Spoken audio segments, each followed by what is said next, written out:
نحمدہ ونصلی علی رسولہ الکریم اما بعد۔ احباب گرامی، ہمارا یہ ختم نبوت کورس کا آج تیسرا سبق ہے، اور اس تیسرے سبق میں آج ہم جھوٹے مدعیان نبوت کے متعلق اور ان کی تفصیل پڑھیں گے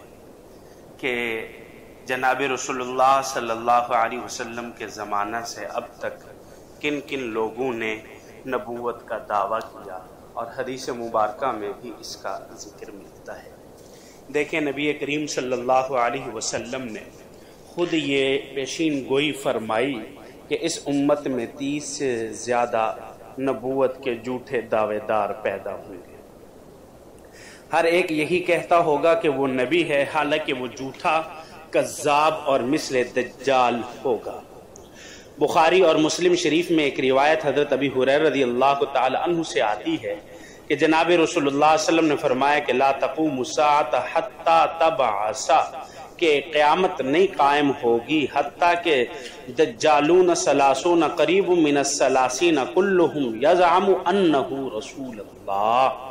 کہ قیامت قائم نہیں ہوگی اس وقت تک جب تک 30 دجال کذاب کا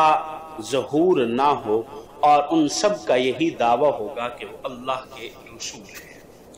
اور اسی طریقے سے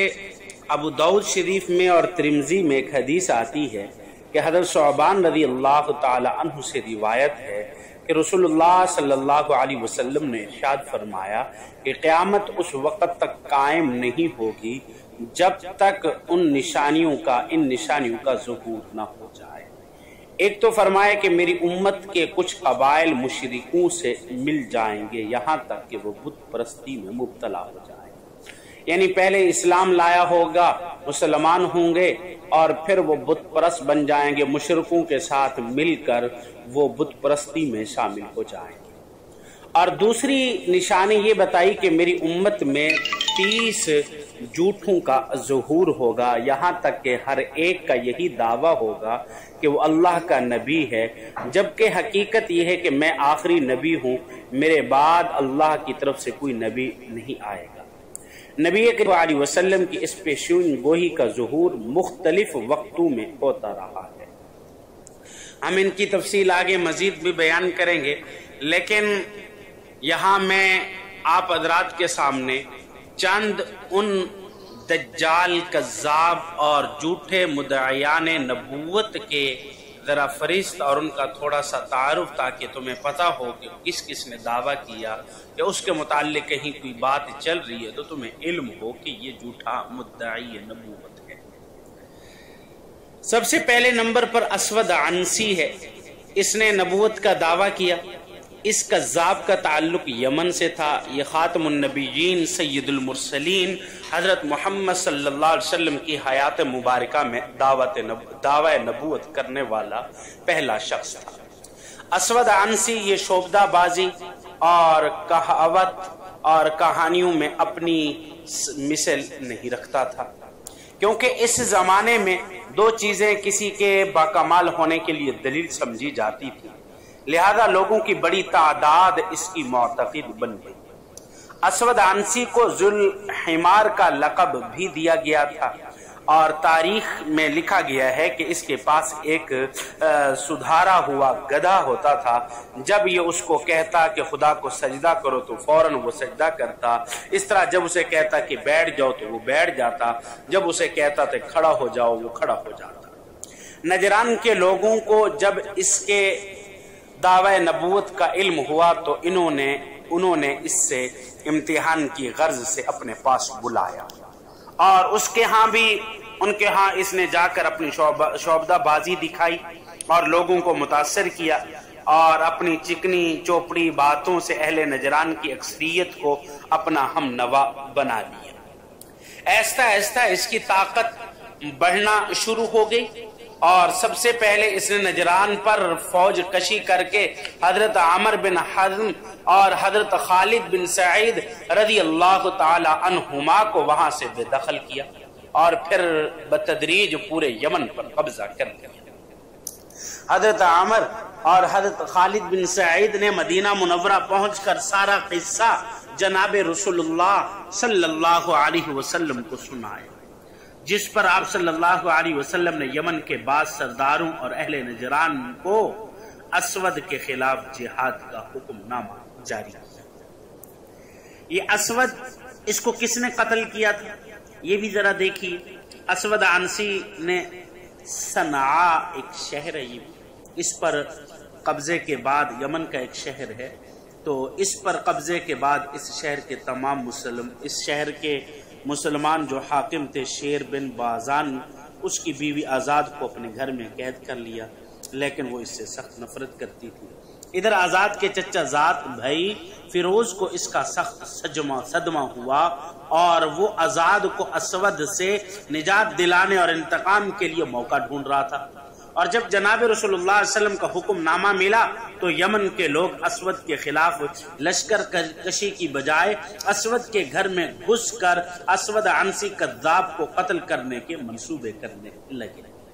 اور اسی منصوبے میں فیروز اپنی تایا زاد بہن آزاد سے مل کر اس کو قتل کرنے کے لیے اپنی تایا زاد بہن کو آمادہ کیا۔ تو اس کی مدد کے ساتھ یہ اسود عنسی کے محل میں فیروز داخل ہوا، اور پھر اس کے کمرے میں گھس کر اس کی گردن کو توڑ ڈالا، جس سے اس کے غر غر کی آواز آنے لگی۔ جب پہرے دار آئے تو فیروز نے آواز دی کہ بھئی آپ قریب نہ آئیں، اس پر وحی کا نزول ہو رہا ہے۔ اور جب وہ مر گیا تو بہر جا کر فیروز نے اس کے قتل کی خبر دی۔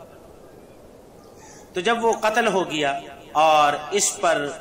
جناب رسول اللہ صلی اللہ علیہ وسلم کی زندگی میں اس کو قتل کیا گیا۔ آپ صلی اللہ علیہ وسلم کے احکام پھر دوبارہ یمن کے اندر جاری ہو گئے، بحال کر دیے گئے۔ یہ اسود عنسی پہلا کذاب تھا جو حضور اکرم صلی اللہ علیہ وسلم کے حکم پر آپ صلی اللہ علیہ وسلم کی حیات مبارکہ میں اپنے انجام کو پہنچا۔ دوسرے نمبر پر مسیلمہ کذاب، یہ یمامہ کا تھا، جسے یمامہ کذاب یمامہ بھی کہا جاتا ہے۔ یہ کذاب یمامہ کے لقب سے بھی مشہور تھا، اور اس کی خود ساختہ نبوت کا فتنہ کافی عرصے تک رہا، جس کو بڑے بڑے صحابہ نے اپنی جانوں کا نذرانہ پیش کر جڑ سے اکھاڑ دیا۔ جس وقت اس نے نبوت کا دعویٰ کیا اس وقت اس کذاب کی عمر 100 سال سے بھی زیادہ ہو چکی تھی۔ مسیلمہ نے جناب رسول اللہ صلی اللہ علیہ وسلم کی دربار میں حاضر ہو کر آپ صلی اللہ علیہ وسلم سے عرض کیا کہ مجھے اپنا جانشین مقرر فرمائیں۔ اس وقت آپ صلی اللہ علیہ وسلم کے سامنے کھجور کی ایک ٹہنی پڑی تھی۔ آپ نے اس ٹہنی کی طرف اشارہ کر کے فرمایا، اے مسیلمہ، اگر تم خلافت کے معاملے میں مجھ سے یہ کھجور کی شاخ بھی مانگو تو میں تمہیں دینے کے لیے تیار نہیں۔ یہ جواب سن کر وہ مایوس لوٹ گیا، اور جب وہ آپ صلی اللہ علیہ وسلم کی دربار سے مایوس لوٹا تو یمامہ پہنچا تو اس نے اہل یمامہ کو جھوٹی یقین دہانی کرائی کہ محمد صلی اللہ علیہ وسلم نے اسے اپنی نبوت میں شریک کر دیا، اور اپنی من گڑت وحی اور الہام سنا کر کئی لوگوں کو اپنا ہم نوا اور معتقد بنا لیا۔ جب آپ صلی اللہ علیہ وسلم کو اطلاع ہوئی تو آپ صلی اللہ علیہ وسلم نے اس کے قبیلے کے ایک با اثر شخص جس کا نام نہار تھا اس کو یمامہ کی طرف روانہ کیا اور کہا کہ جا کے پہلے مسیلمہ کو سمجھاؤ، لیکن افسوس کہ وہ نہار شخص بھی اسی کے ہیلے بہانوں کے اندر آ کر اسی کا معتقد بن گیا۔ اب فرمائے کہ ایک دفعہ مسیلمہ کذاب نے حضور اکرم صلی اللہ علیہ وسلم کی خدمت میں ایک خط لکھا، اور وہ کیا تھا کہ مسیلمہ رسول اللہ صلی اللہ علیہ وسلم کی طرف سے محمد رسول اللہ صلی اللہ علیہ وسلم کے نام معلوم ہو کہ میں امر نبوت میں آپ کا شریک کار ہوں۔ عرب کی سرزمین نصف آپ کی اور نصف میری، لیکن قریش کی قوم زیادتی اور ناانصافی کر رہی ہے۔ یہ الفاظ یہ مسیلمہ کذاب کے خط کے الفاظ تھے جو میں نے ابھی آپ کے سامنے پڑھ دیا۔ یہ خط دو قاصد حضور کے سامنے لے آئے، اور آپ صلی اللہ علیہ وسلم نے ان قاصدوں سے پوچھا کہ تمہارا مسلمہ کے بارے میں کیا خیال ہے؟ انہوں نے کہا کہ ہم بھی وہی کہتے ہیں کہ جو ہمارا سچا نبی کہتا ہے۔ اس پر آپ صلی اللہ علیہ وسلم نے ان قاصدوں کو مخاطب ہو کر کہا کہ اگر قاصد کا قتل کرنا جائز ہوتا تو میں پہلے تم دونوں کو قتل کرا دیتا۔ جناب رسول اللہ صلی اللہ علیہ وسلم نے مسلمہ کذاب کو دوبارہ جوابی خط لکھا، اور وہ خط کیا لکھا؟ بسم اللہ الرحمن الرحیم، من جان محمد رسول اللہ بنام مسلمہ کذاب۔ سلام اس شخص پر جو ہدایت کی پیروی کرے، کیونکہ یہ جب بے دین کو سلام کیا جائے تو اس انداز میں کیا جائے، سلام اس شخص پر جو ہدایت کی پیروی کرے۔ اس کے بعد معلوم ہو کہ زمین اللہ کی ہے، اللہ اپنے بندوں میں سے جس کو چاہتا ہے اس کا مالک بنا دیتا ہے، اور یہ زمین اللہ رب العزت کی ہے۔ تو حضرت صلی اللہ علیہ خط آپ صلی اللہ علیہ وسلم نے مسلمہ کذاب کے نام لکھا۔ آپ صلی اللہ علیہ وسلم کی حیات مبارکہ میں یہ مسئلہ کسی نہ کسی طرح چلتا رہا، مگر آپ صلی اللہ علیہ وسلم کے وصال پاتے ہی مسلمہ کذاب نے لوگوں کو اپنے دین اور جھوٹی نبوت کی طرف راغب کرنے کے لیے ایک ایسا انداز اور ایسا مسلک کی بنیاد ڈالی جو عین انسان کے نفس امارہ کی خواہشات کے مطابق تھی۔ چنانچہ اس نے شراب حلال کر دی، زنا کو مباح قرار دیا، نکاح بغیر گواہوں کے جائز قرار دیا، ختنہ کرنا حرام قرار دیا، ماہ رمضان کے روزے ختم کر دیے، فجر اور عشاء کی نماز معاف کر دی، قبلے کی طرف منہ کرنا ضروری نہیں، سنتیں ختم، صرف فرض نماز پڑھی جائے۔ ان کے علاوہ اور بھی بہت ساری خرافات اس نے اپنی خود ساختہ شریعت میں جاری کر دی، لیکن یہ سب باتیں انسانی نفس امارہ کے عین مطابق تھیں، اس لیے کہ کم عقل لوگ اس پر ایمان لائے، اور اس کا اثر یہ ہوا کہ ہر طرف فواحشات اور عیش پرستی اور شر بلند ہونے لگا، اور پورا علاقہ فسق و فجور کا گہوارہ بن گیا۔ تو یہ جھوٹے نبی کے ہیں، اور اسی کے بارے میں آتا ہے، اس کے جو معجزات تھے وہ میں مختصراً آپ کو بتا دوں۔ ایک دفعہ اس نے ایک شخص بغات کی شاد بادی کی دعا کے لیے آیا، تو وہ اس نے دعا کی، وہ بجائے سرسبز ہونے کے وہ درخت بالکل سوکھا ہو گیا۔ کنویں کے پانی کے بڑھانے کے لیے اس نے حضرت صاحب سے درخواست کی، اور حضرت صاحب نے جناب رسول اللہ صلی اللہ علیہ وسلم کی نقل کرتے ہوئے اس کذاب نے اپنا تھوک اس میں ڈالا، تو وہ بجائے میٹھا ہونے کے یا پانی زیادہ ہونے کے وہ کنواں بالکل کیا ہو گیا؟ خشک ہو گیا۔ اور اسی طریقے سے ایک دفعہ کسی نے کہا کہ بچے کے سر پہ ہاتھ رکھ دیں، سر پہ ہاتھ کیا رکھا؟ بچہ سر سے ہی گنجا ہو گیا۔ اور ایک بکری کے تھنوں پر ہاتھ رکھا، وہ دودھ کیا زیادہ دے؟ وہ اس کذاب کے ہاتھوں کی نحوست کی وجہ سے وہ تو اس کے تھن بھی بالکل خشک ہو گئے۔ اور اس مسلمہ کذاب کی جو پذیرائی تھی،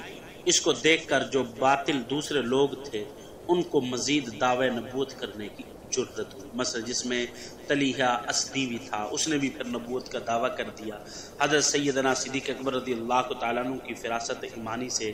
آغاز خلافت میں ہی ان تمام ہنگاموں کی قوت کا پورا اندازہ لگایا تھا کہ منصب خلافت سنبھالتے ہی حضرت صدیق اکبر رضی اللہ تعالیٰ عنہ نے حضرت خالد بن ولید کا تقرر